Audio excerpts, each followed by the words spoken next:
Korali Baraka murakoze cyane kutugezaho ijambo ry'Imana muri iyo ndirimbo. Umukiranutsi w'Imana burya ararinzwe kandi Uwiteka amukiza muri byose. Ijambo ry'Imana ratubwira ngo amakuba n'ibyago by'umukiranutsi ni byinshi, ngo ariko Uwiteka amukiza muri byose. Nawe rero niba urimo guhura n'ibibazo, ugahura n'ibikugerageza byinshi, ibyo ntibizabura ukiri muri ino si, ariko ikintu ugomba kwitaho cyane, ugomba gushyiraho agaciro, ni ukumenya niba ukiranukira Imana. Iyo ukiranukiye Imana, urugamba rusigaye si urwawe, ahubwo urugamba rusigaye ni urw'Imana. Ndagira ngo rero dusengane Imana, kuko Imana yiteguye kutugirira neza twebwe twese, kandi ibyo yibwiriza tugira ni ibyiza, ntabwo ari ibibi. Reka dusengane Imana twumve ijambo ry'Imana. Mwami Yesu, twongeye kugushimira ineza yawe, tugeze mu kanya keza ko kumva ijambo ryawe, kandi dusengeye imitima yacu igiye kuryakira. Ndagusabye kugira ngo iyo mitima ibe nziza yo kwakira ubutumwa bwiza, kugira ngo abatari bakumenya bakumenye, abakumenya bagasubira inyuma, wongere ubasubize mu murongo, ubambika imbaraga, kandi ibyo birakwiriye. Mu izina rya Yesu dusengeye umukozi wawe ugiye kutugezaho icyo wamuhaye, tumuhagaritse mu butware bwawe, ijambo ryawe rishorerwe n'umwuka wera, mu izina rya Yesu Kristo. Urakoze kugiye kubana natwe muri byose, tubisenze twizeye mu izina rya Yesu, amen. Karibu mwarimu Speciose.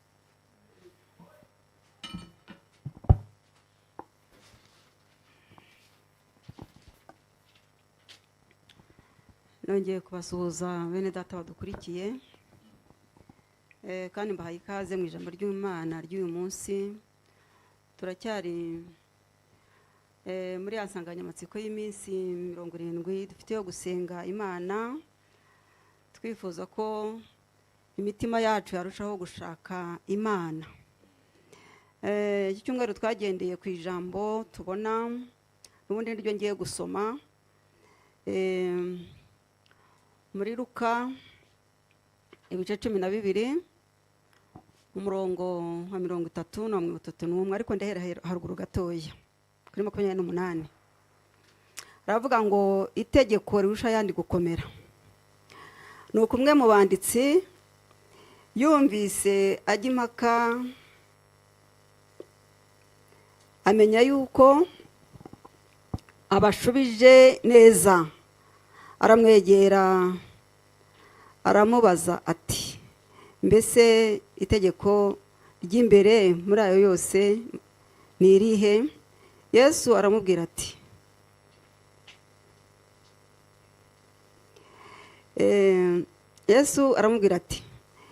iry'imbere ni iri ngo, Umva Isirayeli, Uwiteka Imana yacu niwe Mana yonyine. Nuko ukundishe Uwiteka Imana yawe umutima wawe wose, n'ubugingo bwawe bwose, n'ubwenge bwawe bwose, n'imbaraga zawe zose. Nirya kabiri ngiri, ukunde mugenzi wawe nk'uko wikunda. Nta rindi tegeko rirushayo gukomera. Imana ishimwe. Aya magambo mwakunze hari kuyumva muri iki cyumweru, uko niryo jambo twagendeyeho. Twasomye ngo nuko umwe mu banditsi yumvise bajya impaka, ngo amenya yuko abashubije neza. Uyu mwanditsi yasaga nkaho aje bari mu gikorwa cyo kugerageza Yesu. Ntimwibwire ko bashaka kumenya amategeko ngo bayakore bakurikize cyangwa se bagendane nayo. Ahubwo iyo dusomye uhereye hirya gatoya muri 11, uhereye ku murongo wa 27, uhasanga inkuru y'abatambyi bakuru ngo bamubaza ahantu yakuye akura ububasha. Bakundaga kumwegera bakabona ibyo akora, bakabona imikorere ya Yesu inyuranye n'iyabo kandi nabo bita abakozi b'Imana, bakamugirira ishyari kandi bagakunda gushaka kumubaza aho izo mbaraga zikura, ahubwo butwara bukura, ahubwo bushoboza bukura. Nyamara ntiyahwemye kubibabwira, ariko ntibyigeze bijya mu mitima yabo ngo ihinduke bamwizera bamwemere, ahubwo byabyaraga ikintu cyitwa ishyari. Hano rero ngo bari bamubajije hakuye ubutware bwe, nawe babaza ikibazo. Arababwira ati kugira ngo mbibabwire nanjye reka mbabaze ikibazo musubize. Yohana umubatizo we wavuye hehe? Barabwira bati baribwira mu mitima ngo bariburanya, niko bibiri tubwira bati ntituvuga ko avuye ku bantu baradutera amabuye, kuko bari bazi yuko Yohana yavuye ku Mana. Kandi tumubwira ko yavuye ku Mana, aratubaza ngo kuki mutamwemiye. Noneho ngo bahitamo kumubwira ngo ntabwo tubizi. Arabihorera, ariko abacira umugani, ngo atangira kubigishiriza umugani mu gice cya 12. Ngababwira iby'umuntu wari ufite uruzabibu, ararukorera neza, arangiza asigamo abagaragu arigendera ajya ngo mu kindi gihugu, ariko asigamo abakozi. Arabwira ati nzaza mumpe ku mbuto zanjye. Mu gihe kigeze aza gutuma umugaragu ati genda baguhe ku mbuto nabasigiye, bagenda usarure unzanire.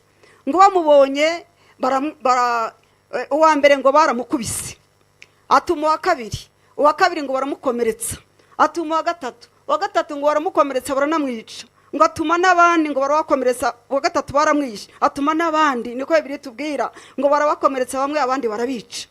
Ngo ayibonye gutyo aravuga ati reka none ntumye umwana wanjye, hari nibamubona bazagira ubwoba yuko ntumye umwana wanjye bakora ibyo bagomba gukora. Ngo bamubonye aravuga bati noneho dore umuragwa n'uriya, reka tumwice ibya byose bibi byacu. Arangiza abaza ati ubwo nyir'umurima naza azabagenza ati? Aravuga ati azabarimbura. Mani tugirindeza ati hanyuma uruzabibu aruha abandi. Noneho ngo bahita bamenya ko ari barengurijeho. Iyo kipe yabaga afite kipe y'abantu bamukikije bazanywe no kumugerageza, batazanywe no kumva ubutumwa bwiza. Mane dufashe tujya tuzanwa mu nzu y'Imana no kumva ubutumwa bwiza kandi buduhindure. Ngo batangira rero kumuhekenyera amenyo, batangira urugendo rwo kumugerageza. Niho bumvise ahandi ngo yumvise umufarisayo ngo yumvise ibyo bavugaga, nawe araza arataka. Ngo habanje rero abitwa ngo abaherode, ngo batangira kumugerageresha icyitwa umusoro. Araza aramubaza bati mwigisha, baramutaka cyane. Iyo bashaka ngo kwigira shyashya bashaka kumugerageza barabanza bakamutaka. Tuzi ko umwigisha avuye ku Mana, tukuzi gutya na gutya, kandi tuzi yuko utita ku cyubahiro cy'umuntu, tuzi kuvuga iby'inzira y'Imana mu kuri. None reka tukubaze, mbese amategeko yemera yuko dutanga umusoro cyangwa ntabyemera? Arababwira ati mungeragereza iki? Bamuzanira ifaranga ry'icyo gihe, niko twabwita ifaranga ry'uyu munsi. Ngo arabereka, baramwereka, arabwira ati muzanire hano. Arabereka ati handitseho nde? Bati handitseho Kayisari. Ati naho rero ibya Kayisari mujyane mu bihe Kayisari, iby'Imana mu bihe Imana. Arabara batsinzi. Ngo haduka abandi bitwa abasadukayo, batemeraga iby'umuzuko, batangira kumugerageresha iby'umuzuko. Batese mwigisha, bamubwira iby'umugore washatse abagabo 7 bava indimwe, ngo bose bapfa ntacyo babyaranye. Bati mwizuka zaba uwandi. Arababwira ati mwarahabye, mwizuka ntago barongora ntibarongorwa, abantu bazuka ari nk'abamarayika. Uhaza undi rero witwa umufarisayo. Hano handitse ngo n'umwanditsi, ariko bagara abanditsi b'abafarisayo babandi baza amategeko. Ngo aza kwataka nawe kugira ngo amugerageze. Araza ati nabaza kubugerageresha amategeko, ati mbwira itegeko rirusha yandi. Haleluya. Yesu ararimubwira rero. Mana ishimwe cyane. Ntabwo watsinda Yesu, ahubwo ikiza no kwemera gutsindwa nawe ukamwakira ukamuyoboka. Yesu ni umugabo. Noneho ngo ahita amubwira ati itegeko rirusha yandi ngiri twarisomye. Ati umva Isirayeli we, genda ukundisha Uwiteka Imana yawe umutima wawe wose n'ubugingo bwawe bwose n'imbaraga zawe zose, n'ibintu bigera kuri 4. Byose bikunda Imana, ubugingo, imbaraga, umutima, ikindi n'ubwenge. Mbese kuvuga ngo umuntu wese ubutatu bw'umuntu nk'uko ubugingo n'umubiri byose bikunda Imana. Mana tugire neza. aya magambo mwakunze nda kujya muyumva na bene data bayasubiramo, ariko niyo nsanganyamatsiko, niyo teme y'iki cyumweru. Ukunda Uwiteka. Imana ishimwe cyane. Dukwiye gukunda Imana. Imana yashaka ko tuyikunda. Imana ntabwo ukunda Imana ntabwo ari ibyo idusaba, irabidutegeka, ni itegeko, ni imperative. Kundisha Uwiteka Imana yawe umutima wawe wose, n'imbaraga zawe zose, n'ubwenge bwawe bwose. Imana dutabare kandi bitubashishe. Kandi burya nta kintu na kimwe cyatwandikiye tutashobora, kuko Imana yavuze ngo sinshobora kubikoreza umutwaro mutashobora. Gukundisha Imana twebwe twese, wewe wese kunda Imana. Abavuga Imana babaye benshi, wino minsi Imana yashaka abantu bayikunda, kuko abayivugaho ni benshi. No mu mihanda barayivuga, no mu tubari barayivuga, no mu mabisi barayivuga, no mu ndege, ahantu hose bavuga Imana. Ariko iyo Mana uvuga utayikunda ni iyi. Imana zabaye nyinshi. Imana yacu yashaka ko tuyivuga ariko tuyikunda. Gukunda Imana ni itegeko, ntabwo ari ukubigusaba ngo nubishobora uyikunde. Oya, ni itegeko. Kubera icyo ari itegeko? Ni itegeko kuko gukunda Imana ni wowe uba wigirira neza. Imana ishimwe. Gukunda Imana bigize ubugingo, bigize ubuzima bw'umukristo. Ntabwo wakorera Imana utayikunda. Ntibishoboka, ntabwo bivamo, ntabwo byemera. Iyo ukora Imana utayikunda ni bya bindi bita kwishushanya. Imana ntabwo yemera abayishimisha iminwa, abayivuga ku munwa ni benshi cyane. Ariko Imana yashaka ko tuyikorera tunayikunda. Kubera iki? Iyo ukunda Imana, inyungu ni zawe, kandi Imana iharanira inyungu zacu cyane. Niba tuvuga ko turi abantu b'Imana, Imana irashaka yuko tutaruhira ubusa. Iyo ukorera Imana utayikunda, hari abantu bakorera Imana ariko batayikunda. Hari abantu bavuga Imana batayikunda, bo barahari kandi baragwiriye. Imana ikeneye urukundo rwacu. Ashaka kubaka urukundo, natwe ashaka ko twubaka umubano tukayikunda. Imana tugire neza.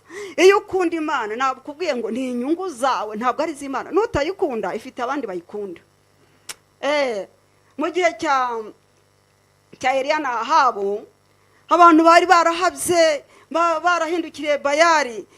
Umuntu wari usigaye ahamya Imana ni Eliya ku mugaragaro.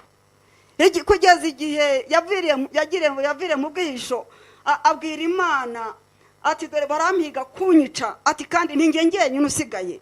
Imana namubwira ngo ntabwo ari wenyine usigaye, ngo ahubwo ngo ndacyafite 7,000 bitapfukamiye Bayali ntibimusome. Nudakunda Imana ngo ugendane n'Imana, bikubera inyungu muri buno buzima, bizakubera n'inyungu mu buzima buzaza. Ni wowe uzaba wigirira nabi, kuko abazayikunda bo barahari. Hari abantu bazi icyo bafasha, hari abantu bazi icyo bacakiye. Mufate Imana muyikomeze, kuko Imana irashaka abantu bayikunda. Gukunda Imana ni inyungu zacu. Inyungu ya mbere, ngo iyo ukunda Imana iguharanira imbabazi. Haleluya. Imana ishimwe cyane.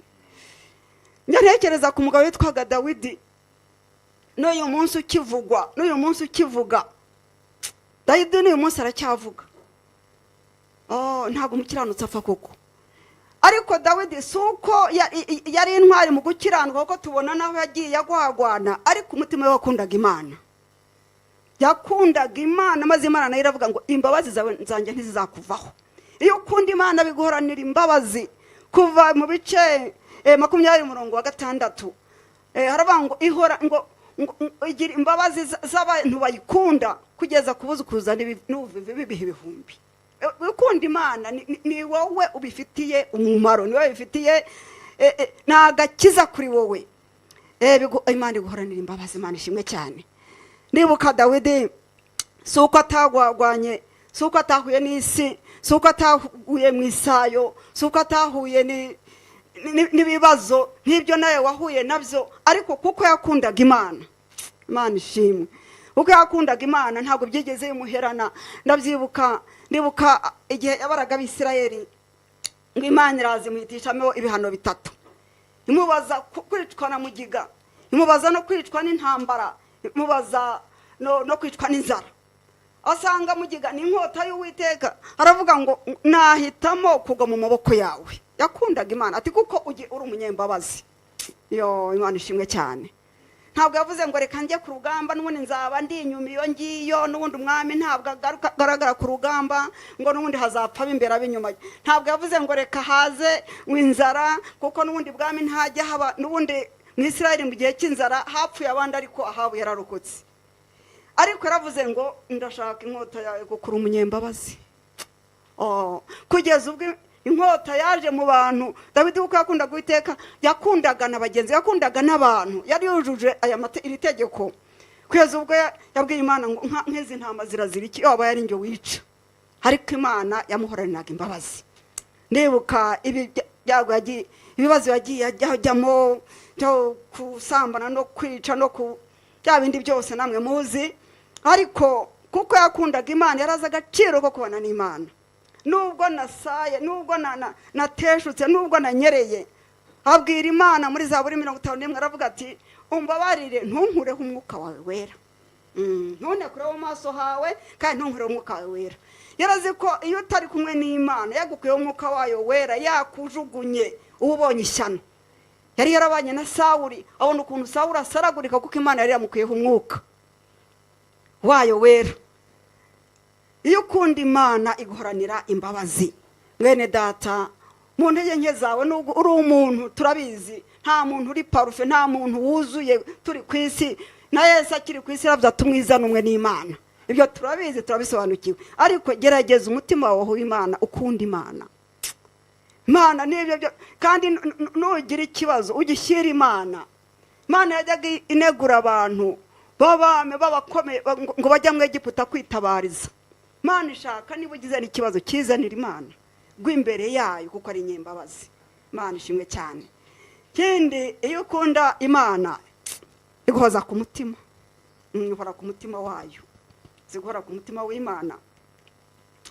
Zaburi 91 umurongo wa 14 avuga ngo kuko bankunze akaramata nicyo nzagukiriza. Imana ishimwe cyane. Kunda Imana akaramata. Erega dukunda Imana yo yaradukunze. Haleluya. Turayikunda kuko yabanze kudukunda. Iradukangurira kuyikunda, iradukangurira kubaka ubucuti nayo.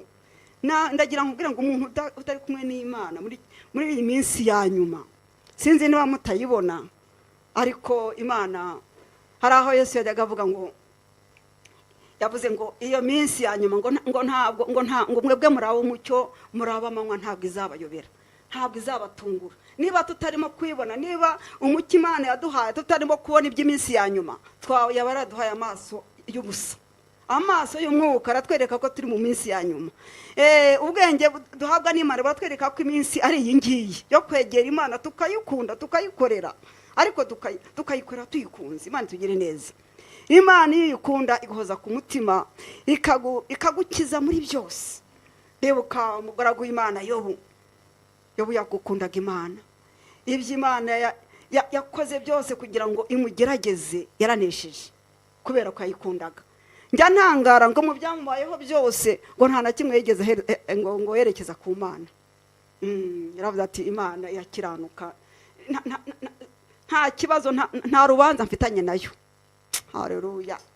Imana iramwitegereza, maze naye murabizi ukuntu yamuzahuye, murabizi ukuntu yamutabaye. Kuko wankunze akaramata nicyo nzagukiriza. Imana ishimwe. Kunda Imana kuko tuzayikenera, n'uyu munsi turayikeneye. Mbese niba udakeneye Imana, uzi gukenera umuntu udakunda, kavuga uti kana kuriya uriya gukenera umwanya urimo umuntu mutuzura aba ari ikibazo. Kareba utari ahantu hari umwanya, hari poste nshobora gukoramo, ariko uriya muntu wakora ntabwo ari inshuti yanjye. Anambonye byonyine akazi ntabwo yaba kikampaye. Ukarogereta yuko ahantu heza agombaga kubona ibyiza hari umuntu udakunda, hari umuntu mudakundana. Mureke dukunda Imana kuko tuyikeneyeho byinshi. Imana tugire neza. Abakorosayi banako Abakorinto ba mbere igice cya 8 umurongo wa 3 aravuga ngo ukunda Imana niwe umenywa nayo. Urumva iryo jambo, ukunda Imana niwe umenywa nayo. Anadufashe. iyo ukunda Imana ni irakumenya, ntabwo ari ukumenya bwo ngo irakuzi, kuko n'abatayikundira bazi n'abanyabyahira bazi, ahubwo ikwitaho, ni ukwitabwaho nayo. Uravuga urumva nyine kuvuga ngo nyamuneka uzamenyere umwana, ntabwo uruvuga ngo uzamenye izina, ahubwo uzamwiteho, uzamenyerekana, kuzamenyere. Ni ukuvuga ngo ukunda Imana amenywa nayo. Uriya ndamumenya kuko ankunda. Dukunda Imana kugira ngo itumenye mu byo turimo byose. Imana tugire neza. Hanyuma twagera mu migani mu bice 8:17 hakavuga ngo nkunda bankunda.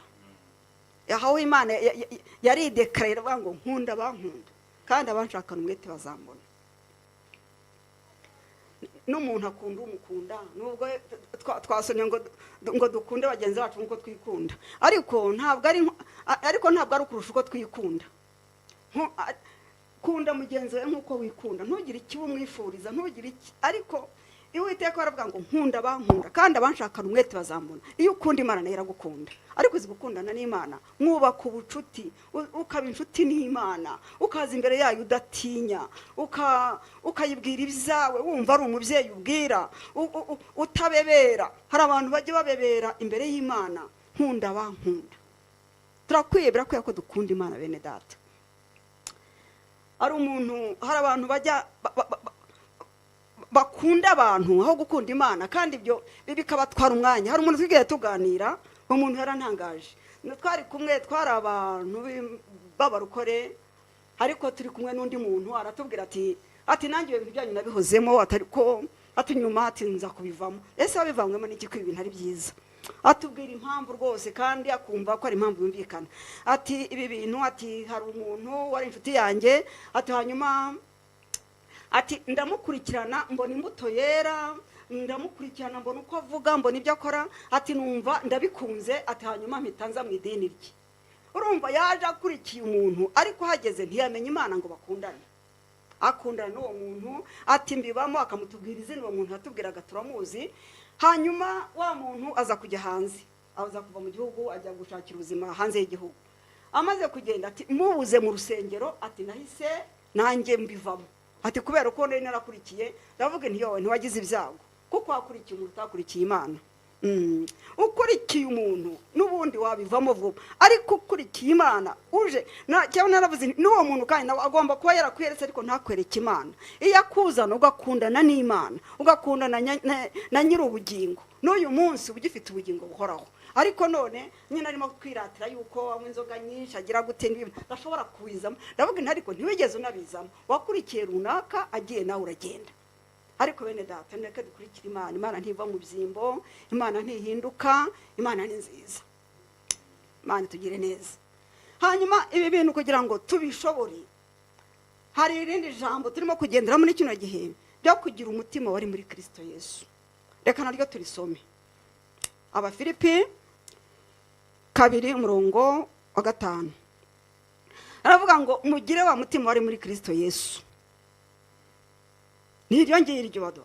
Ariko washaka wareba uwo mutima wari umeze uti, ngo nubwo yabanje kugira akamero k'Imana, ntiyatekereje yuko guhana n'Imana ari ikintu cyo kugundirwa, ahubwo yisiga ubusa, ajyana kamero k'umugaragu w'imbata, agira ishusho y'umuntu, kandi amaze kuboneka afite ishusho y'umuntu, yicisha bugufi, araganduka, ntiyanga no gupfa, ndetse urupfu rwo kumusaraba. Imana tugire neza. Hepfo hakomeza kuvuga uko guca bugufi uwo mutima uri muri Kristo Yesu icyo waje kumuzanira, ngo nicyo cyatumye Imana imushyira hejuru cyane. Turashaka ko Imana izadushyira hejuru, turashaka saha gusa, turashaka ko Imana izadukura no mu isi ikatugeza mu ijuru. Ariko hari inzira Imana dusaba gucamo. Inyigisho y'uyu munsi twita inyigisho z'abadayimoni, zitwereka ko umuntu ngo w'Imana ngo agomba kuba ari umuntu uri muri high class, ukomeye cyane, udakena. Hari n'abigeze kuzana n'inyigisho sinzi zihari ngo yuko umuntu w'Imana atagomba no kurwara. Ariko ngo umuntu udakena, umunsi umuntu ugomba gukora, mbese ni umuntu ufite byose byuzuye ku isi.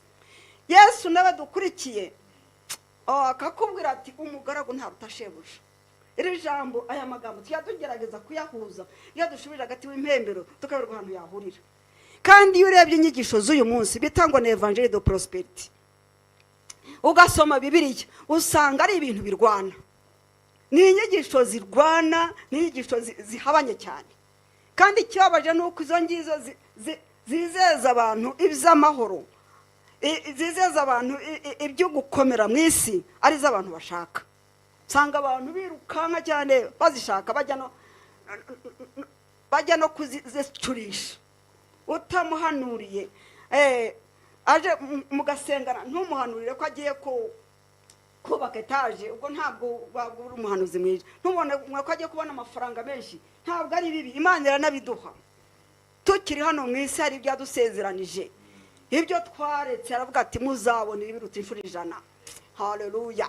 Kubona warakijijwe ntacyo wahombye, nanjye ntacyo nahombye. Imana ishimwe. Ntabwo ari twe dufite ubuzima bubi abakijijwe, ariko ntabwo twakirijwe ibyo bintu ari byo dushaka. Twaje iyo uje ushaka agakiza urakabona, kandi mu gakiza harimo byose. Haleluya. Muri Yesu harimo ibintu byose. Yesu shimwe. Muri Yesu harimo ibintu byose. Ariko agapfunyika ibyo bintu bipfunyitsemo ntabwo gahita gapfunyurwa ngo bibone ushaka. Bisaba ngo ubanze winjire upfunyure urebe. Abantu rero bashaka kuza ayatunguka hariya yagera agaterana umunsi umwe agatahana ibiki byose agatahana. Oya, banza wakira agakiza, kandi kwakira agakiza ni uguca bugufi ukagenda ugagira wa mutima wari muri Kristo Yesu. Yesu nawe amaze kunesha ngo yashyizwe hejuru, natwe ari Imana ishaka kudukorera ikadushyira no hejuru tukiri mu isi. Ariko si byo tubanze. Nuko igihe cyacu kibari gito. Ariko nibutse agatekerezo kamwe ngo ku mwana umwe wari ufite inshuti ye. Wari ufite inshuti ye, noneho igihe kigeze inshuti ye umwana yari afite anniversaire d'abord. Yari afite anniversaire, ubwo yari afite anniversaire ngo abana ye bafite anniversaire abatante babazanira amakado. Ngo tante we amuzanira kado, ariko amuzanira kado adashaka, adakunda. Ngo amuzanira amasogisi y'umuhondo. Umwana rero ngo ntabwo yangaga ibara ry'umuhondo. Ibara ry'umuhondo yararyangaga cyane. Iryo bara ry'umuhondo rero aba ari yamuzanira umwana. Amasogisi aragenda ayajugunya hano muri puberi, ariko ntiyayivida ngo yajugunye, kirongo ntiyayambara, ntiyanayigera, ntiyamunezeza, arajugunya. Amaze kujugunya ngo yumva ko mugenzi we yapfushije nyina. Abandi bana baravuga bati tujye guhoza mugenzi wacu, tujye kumubanisha, tumushyira utuntu two kumuhoza. Ngo ahita avuga ati ngewe uriya mugenzi wanjye yapfushije nyina ndamushyira ya masogisi yanjye y'umuhondo kuko ntayakunda. Arayasohora, yasohoye nyina mubonye ati amasogisi yajyanye he? Ngo mama ngo ya masogisi nkuyashyiriye ngo mugenzi wanjye kubera ko nyanga. Anyina ambwira ati oya, ntugashyire umuntu ikintu wanga. Ati igerageza kuyakunda kuko ari ayawe. Aramubwira naho yakuye ko ari kado yatantewe. Gerageza ukunde iyo kado kuko wishyira umuntu ikintu udakunda. Numva wayakunze ukabona wayiyumvishemo uzabona uyamuhari kuyakunda. Wimushyira ibyo wanga. Ngo rero uwo mwana ngo mu buzima bwe yakundaga igipupe. Urumva urugero rwe. Ngo nibwo yagiye ngo abwira nyina ati koko reka ngerageze. Aragenda afata ya masogisi yarajugunye ngo ashyiramo ikirenge kimwe yumvamo agapapuro. Ya masogisi burya arimo bintu se. Ngo afata ikindi kirenge agiye gushyiramo yumvamo kandi gapapuro. Akuyemo asanga agapapuro kamwe karavuga ngo mwana wanjye. Ngo mwana witwaga Merize. Mwana wanjye Merize. Nzi yuko ukunda igipupe, ariko sinabonye umwanya wo kukikugurira. Akira aya madolari uzakigurira. Akuye mu kundi kuguru asanga harimo amadolari aguze igipupe akanasagura. Umwana ngo arasara arasizora ati koko burya tante yari yaranzaniye ubutunzi ariko mu kintu ntakunda. Imana tugire neza. Yesu abantu n'ubutunzi bwacu, ariko na envelope buri muri envelope abantu banga kubera iki bamwanga. Yesu arabwira ati muca bugufi, nta muntu ushaka guca bugufi. Hano baratubwira ngo tugire umutima wari muri Kristo Yesu. Uwo mutima wari umeze uti? wawuvugaho byinshi warara uvuga ugacyuvuga ariko nagerageje kurebamo ibintu bikeya. Cyambere Yesu yagiraga umutima w'urukundo. Nta wundi wigeze agira umutima w'urukundo nk'uwa Yesu. Nta wundi wigeze gukunda. Biratubwira ngo nubwo wagira urukundo rwo gupfira umuntu ngo wapfira umunyangeso nzize, ngo ariko Yesu yadukunze turi abanyantege nke, turi babi, turi abanyabyaha, aranadupfira. Gupfira umunyabyaha nubwo ngo wapfira umunyangeso nziza, ariko Yesu yadupfire turi abanyabyaha. Umutima w'urukundo. Kindi Yesu yagiraga umutima w'imbabazi. Nta cyaha na kimwe wazana imbere ye ngo abure kukikubabarira. Upfa kuba wamugezeho. Nta wigeze agera imbere ya Yesu ngo tubone haguye. Nta numwe mu mateka. Yesu yagiraga umutima w'imbabazi. Umuntu umwe yaravuze ati Yesu iyo yajyaga mu materaniro aho yagenze hose ntabwo twigeze tubona ajya gufasha abantu gushyingura, ajya mu bintu byitwa nteruma, ahubwo yagendaga agiye kuzura. Imana ishimwe cyane. Haleluya. Akagarura ababyeyi abo bapfushije. Yagiraga umutima w'imbabazi. Kindi Yesu yagiraga umutima wo guca bugufi. Yaciye bugufi ava mu ijuru. Kuva mu ijuru uri Imana ukaza ukaba umuntu, noneho ugaca bugufi ngo twamusomye. Ntube n'umuntu w'icyubahiro, ka umuntu w'imbata, umeze nk'imbata. Imbata n'umuntu waguzwe udafite agaciro. Muri Yesaya baramuvuga ngo yari afite ngo mu maso hononekaye, ngo nta muntu n'umwe umwifuza, ngo natwe ubwacu ntitwamwifuzaga, ngo ariko ibyaha byacu nibyo byamugize gutyo. Imana tugiye aca bugufi, aba umuntu arangiriza ku musaraba. Imana tugire neza. Iyo uciye bugufi Imana irakuzamura. No mu mibereho yacu isanzwe iyo uciye bugufi Imana irakuzamura. Hanyuma ngo Yesu yarumviraga, ngo yumviraga. Imana ishimwe cyane. Haleluya. Hatubwira ukuntu ati ukuntu yabwiye Yesu ati ibitambo n'amaturo ntabwo wabyishimiye kugira ngo bicungure abantu, ati nukunda kubwira ngo ndaje data nsohoza ibyo washatse nk'uko binyanditse mu muzingo w'igitabo. Yumviraga se kandi yumvaga abantu. Ikindi Yesu yaragandukaga, yagandukire se. Niyo mpamvu ari umwana. Yewe sinzi niba Yesu tubura uko tumuvuga. Ikindi ni ukwitanga, akitangira abantu. N'uyu munsi yaratwitangiye. Imana ishimwe cyane. Ikindi yari umugwaneza. Aravuga muri Matayo 10:28-29 ngo mwese abarukene baremerewe muze munsange mbaruhure, ngo mwemere ko abagaragu banjye kandi munyigireho. Dukwiye kwigira kuri Yesu, tukamwigiraho uko yubashye Imana, uko yakunze se akamwubaha. Natwe byashoboka kuko imbaraga si zacu, imbaraga ni iz'Imana, imbaraga ni iz'Umwuka we, imbaraga ni izo Yesu aduha, imbaraga ni iz'Imana iduha. Cyacu ni ubushake. Imana tugire neza. Aravuga ati noroheje mu mutima, umutwaro wanjye nturemereye. Dukunde Imana, dukunde umwami wacu, dukunde ijuru, tukanaririmba. Ariko inzira zitujyanayo ugasanga rimwe na rimwe turazihusha. Imana dufashe. Mu kurangiza rero data, Imana irashaka ko twubaka umubano, irashaka ko twubaka urukundo, irashaka ko tuyikunda, nayo iradukunda, ariko reka natwe tuyikunde. Imigani mu bice 23:26 haratuburarika havuga ngo mwana wanjye nk'umutima wawe, mwana wanjye nk'umutima wawe. Ndagira ngo uyihe umutima.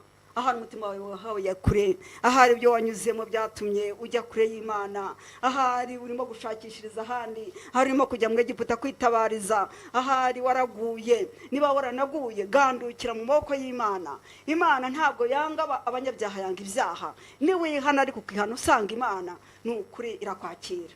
Imana tugire neza. Imana irashaka abantu bayiha umutima. Mwana wanjye nk'umutima wawe. Nta kindi waha Imana ngw'kinezeze. Nubwo wayiha byinshi, dufite hano urusengero ruhenze, ariko nubwo warwubaka wenyine utayihaye umutima ntabwo yaguha ijuru. Imana dutabare. Ntabwo rurutubwiye Yerusalemu yagize gukira rujugunye. Hanyuma Imana yikorere ariko wayihaye umutima uyikunda. Yiririmbire ariko uyikunda. Yitura amaturo ariko uyikunda. Yisenge yivuge yamamaze ariko uyikunda. Kuba nagaranga nkababwira Imana ariko ntayikunda, nzi yuko dufitanye ikibazo ntacyo byamarira. Kandi burya kwegera Imana, Yesu yavuze ngo umutwaro wanjye nturemereye, nukuza gusuta Imana mbabarira. N'uyu munsi wabivuga ukongera ukazura umutima n'Imana. Reka dusenga Imana, reka dusenga Imana. Mwana w'Imana, umutima wawe uha Imana. Reka Imana yongere kwigarurire, reka Imana yongere kwiharire. Reka Imana yacu yitwa Imana ifuha. imana irafuha nishaka kudusangira n'abandi. Umutima wawe rero ibyo wahabiyemo garukira imana, girira neza umutima wawe. Nabwe ngo ukunda imana no kwigirira neza, wongera ugandukira imana. Iyo ukunda imana wumva unatuje, wumva ibyo ukora byose, uravuze ngo ibyo ukora byose ngo uzakora byose ngo bizamubera byiza. Ibyo uzakora cyose ukunda imana bizakubera byiza. Imana iduhana umugisha mu izina rya Yesu. Imana ishobora byose, Imana agakiza kacu, turagushimiye kuko duhaye umwanya wo kuganira iby'urukundo rwawe, kandi natwe dufite icyifuzo cyo kugukunda. Dufashe Mana, tugirire neza, tubashije kugukunda, tugirire neza. Imbaraga z'umwuka wera zidukoremo cyane, tubone ugira umutima nk'uwari muri Kristo Yesu. Duce bugufi, tugandukire Imana, tugire umutima w'imbabazi, dukunde bagenzi bacu nk'uko twikunda, ayi mukiza wacu mwiza, kuko amategeko yose n'ibyahanuye byurira kuri ayo ngayo Mana. Kandi ufite urukundo ngaba yujuje amategeko yose. Tugirire neza rero Mana, komeza kubana natwe, bana n'abagukunda, bana n'imitima yacu, bana n'ubugingo bwacu, bana n'ubwenge bwacu, kandi umwuka wera akomeze kutuganza cyane muri iyi minsi turimo, kugira ngo tubane n'Imana tuyikunda mu izina rya Yesu, amen. Mwarimu agize neza kudusangiza ijambo ry'Imana. Imana yashyize muri we. Nibyo koko ntabwo wakunda Imana bitabanje kunyura muri mugenzi wawe. Burya Imana ntabwo tuyibonesha aya maso yacu y'umubiri, ahubwo tuyibona mu buryo bw'imikorere, uko tuyitekereza n'ibyo dukorera abandi. Urumva ugomba gukunda mugenzi wawe nk'uko wikunda. Mugenzi wawe iyo wamubonyemo urukundo biba bihwanye n'uko nawe wikunze. Rero uko ukunze umuntu cyangwa uko ukunze mugenzi wawe, ni nako urukundo rwawe rungana. Rero ibyo byose Imana nishimwe cyane. Ndagira ngo birashoboka yuko muri iyi minsi ibyo wahuye nabyo byatumye urakarira mugenzi wawe. Ibyo wahuye nabyo birashoboka yuko warakariye n'Imana. Ibyo byose byatumye biva ku Mana, mbese bituma uteshuka inzira. Ndagira ngo muri uyu mwanya dufata akanya ko gusenga Imana. Imana yo ntihinduka, uko yari iri kera n'uyu munsi niko iri. Twebwe tujya duhinduka, tugahindurwa n'ibihe, tugahindurwa nuko ubuzima bubayeho nyine buriho, ariko Imana yo ntihinduka. Imana nishimwe. Rero ndagira ngo nubwo ubona yuko wacitse intege, nubwo ubona yuko byagiye kure cyane, ariko Imana yuzuye urukundo, yiteguye kukugirira ibambe n'impuhwe nyinshi. Yatubwiye ngo Imana ni inyembabazi, Imana yuzuye urukundo, Imana yuzuye impuhwe, Imana igira neza, Imana ni ishimwe, yiteguye kukugirira neza. N'uyu munsi yabikora, kuko uko yari kera n'uyu munsi niko iri. Imana ni ishimwe cyane. Ndagira ngo rero tugusengera Imana, twongere dusenga Imana. Yababwiye ngo turi mu gihe cyo gusenga Imana, turi mu masengesho y'iminsi 70. Hari ibyiciro bigenda bisenga Imana, ndetse n'uyu munsi n'iki cyumweru turangije hari icyiciro cyari kirimo gusenga Imana, ku bakozi b'Imana batandukanye, ku bakora umurimo w'Imana mu buryo butandukanye. Hari n'ibindi byiciro bizakurikiraho. Ndagira ngo dusenga n'Imana. Mwene data, itorero ryacu ryo ryashyize igihe cyo gusenga, ariko ndagira ngo mubabwire, nubwo ritashyiraho igihe cyo gusenga iminsi 70 nibwo yarangira, eko abakunda Imana, abazi Imana, tuzakomeza kubaho muri ubwo buzima bwo kuyikunda no kuyikorera. Haleluya. Imana nishimwe cyane. Ndagira ngo dusenga n'Imana. Ufite ibyakugoye muri ibi bihe, ufite ibyakuruhije muri ibi bihe, umutima wawe wagiye kure cyane, ariko ndagusaba kugira ngo nk'uko ijambo ry'Imana ryatubwiye ngo mwana wanjye ngo mu mutima wawe, natwe duhe umutima wacu tuwuhe Imana. Haleluya. Ifite uko yawugenza, ifite uko yawukora, ifite uko yawutegeka, ifite uko yawuremamo, ukongera ukabamo umutima mushya, umutima wubaha Imana, umutima ushaka Imana. Haleluya.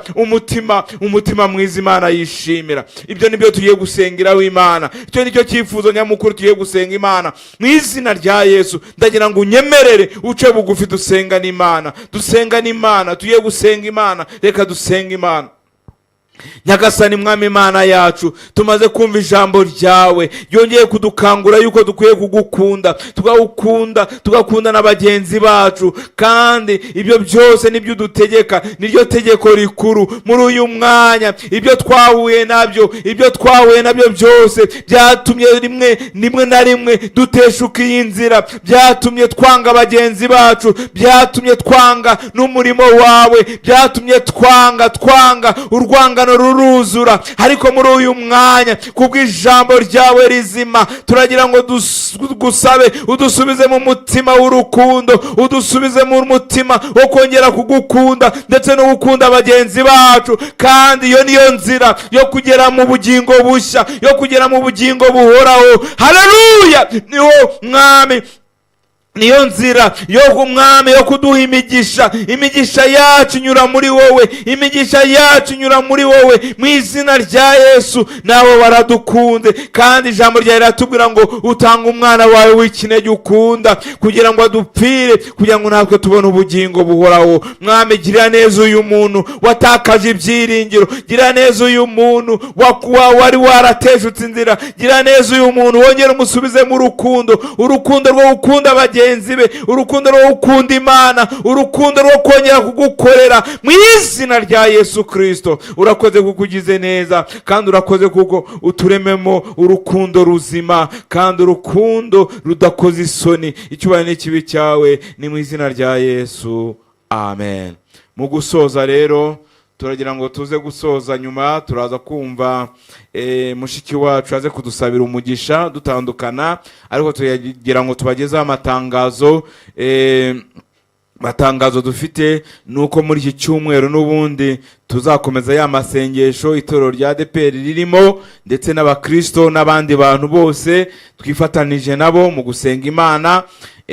Turagira ngo rero n'ubundi tubararikire kuzakurikirana inyigisho z'icyumweru.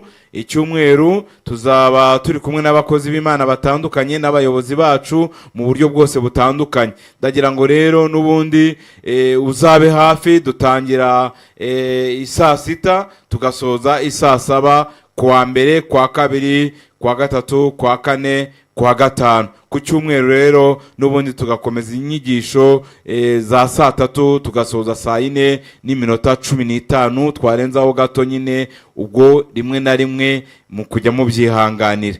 Rero ubwo ngizo gahunda z'amateraniro. Kindi rero dukomeje gahunda zo kubaka urusengero rwacu. Tuboneyeho gushimira abantu bose mwakoze umurimo w'Imana, mutanga ku butunzi bwanyu amafaranga n'ibindi byose mwakoze. Ubu inyubako turayirimbanije, turi mu masuku, turi mu byo dusabwa kugira ngo dushobore guterana. Turifuza yuko tuzaterana vuba, tuzabibamenyesha tubibabwire, ariko turizera yuko ari vuba kuko imyiteguro tuyigeze kure. Ubwo rero n'ubundi ufite icyo gukora uzakore, kuko ni ngombwa yuko dukora umurimo w'Imana, kandi ibyo dukora byose bigaragaza urukundo twebwe tuyikunze. Ubundi ntacyo twabura twaha Imana, ariko iyo geste yonyine ituma tugaragaza uburyo ki buri umuntu wese akunze Imana. Rero gutanga amaturo na kimwe mu 10 nabyo birakomeze, ni ku mukristo wese. Ndagira ngo rero mu gusoza tubashimire ko mwabanye natwe kandi mugakurikira ijambo ry'Imana. Reka ndarike rero mwarimu Speciose yigire hano hafi, aze asenga Imana. Narangiza gusenga Imana turakomeza nyine dusezeranaho, dukomeza kumva indirimbo zaduteguriwe. Imana ibahe umugisha. Karibu, egera hano hafi dusengane Imana. Imana ishobora byose, turagushimye. Haleluya. Tugushimiye umwanya uduhaye ukongera kuvuga izina ryawe. Ibi ni byo kurya by'umwuka Mana, hano ho ubugingo bwacu buhembukira. Mana, duhe imbaraga mu rugendo, duhe kugukunda no kugukorera Mana, duhe kubana neza na bagenzi bacu. ko tutakunda Imana tutareba, tutabanje gukunda bagenzi bacu tureba, bitubashije muri byose Mana. Tugire neza kubw'ubuntu bwawe, umugisha abadukurikiye bose, umugisha abazumva ijambo ryawe bose, umugisha abakunda ibyawe bose. Komeza kutugira neza uyu munsi, dukomeje kukugiriraho umugisha Mana. Komeze rero kubana natwe, imbaraga zawe ziwe mu ruhande rwacu. Icyubahiro kibi cy'Imana mu izina rya Yesu, amen. Imana ibahe umugisha. Murakoze.